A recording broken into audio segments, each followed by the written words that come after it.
對方去咗內地，係咪就代表追唔到贍養費？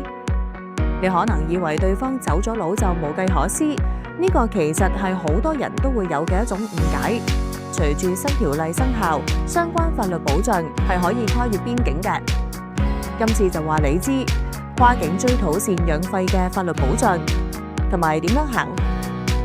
香港同內地之間有司法互助，只要你喺香港攞到判決，可以透過指定程序喺內地執行。根據內地婚姻家庭案件判決相互承認及強制執行條例，喺2022年2月15號之後，由香港法院發出嘅判決，可以於內地獲得承認同埋執行。向香港法庭申請判決嘅經核證文本同證明書，攞到呢啲文件之後，就可以根據內地法律直接向內地法庭申請強制執行。呢個機制大大減少咗喺兩地重新打官司嘅麻煩。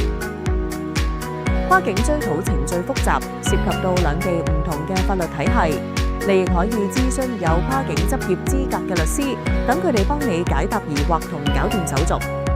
跨境追討難度相對較高，但絕對唔代表要放棄。善用跨境互認機制、法律援助以及家事調解服務，能夠幫你節省時間同費用，減輕追討過程中嘅情緒壓力，